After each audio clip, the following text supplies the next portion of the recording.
Hey, welcome back to the channel. This is the MPG-7 controller from Retroaktiv for the Roland MKS-7 and Juno-106. Now, I don't have a Roland MKS-7, but I do have the Juno-106. So my use for this is as a remote controller. I often sit here doing my things on the DAW, recording stuff.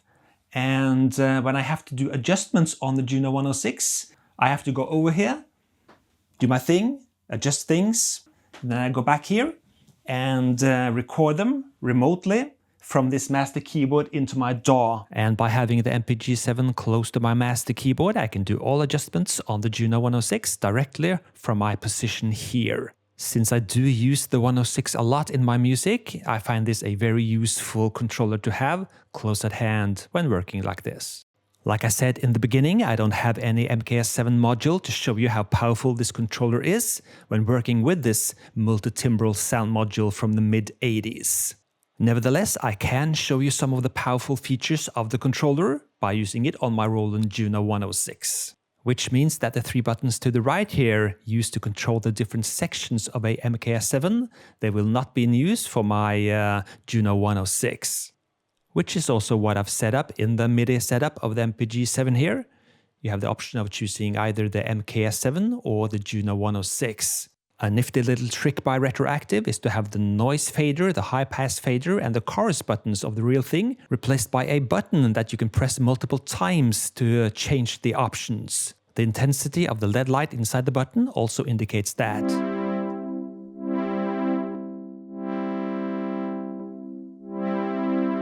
The noise oscillator fader and the high pass filter fader of the real thing operates in the same way.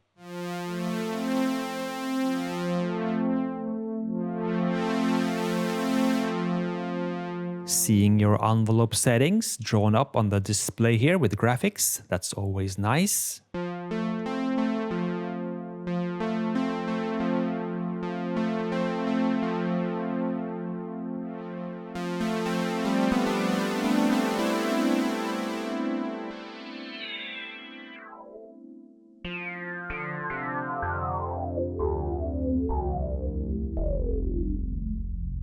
The display is also very clear and crisp, much more so than my camera can capture.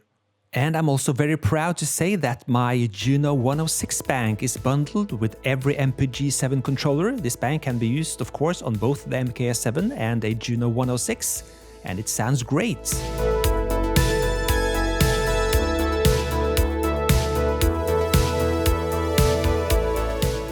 And this is also one thing I like very much about these controllers. You can store all your patches and everything else in terms of setups inside the controller itself, multiple banks and with names and everything, so it'll be easy to find the patches later and load them up. And this is of course great for the MKS-7 and Juno-106 as these synths don't have any slots for memory cartridges. Another very useful feature is of course the patch generator. When you're looking for new sounds, it's a great feature to have.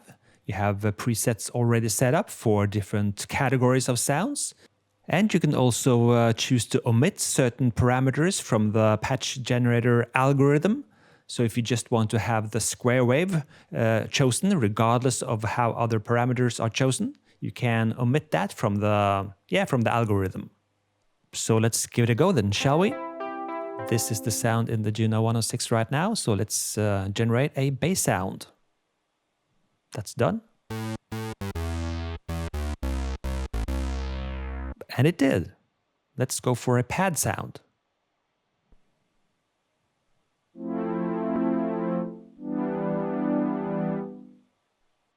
Another one.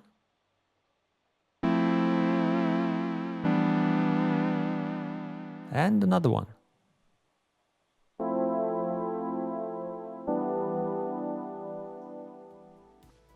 Taking a look at the back of the controller, you can see that USB port. You now have both DIN and USB MIDI for easy integration into any setup. You can power the controller from USB if you want to, and you can drag and drop firmware from your computer over to the controller through that USB port. For more info about the MPG-7, please check the video description. As always, I'm Espen Kraft. Thank you so much for watching, and I'll see you next time. Cheers!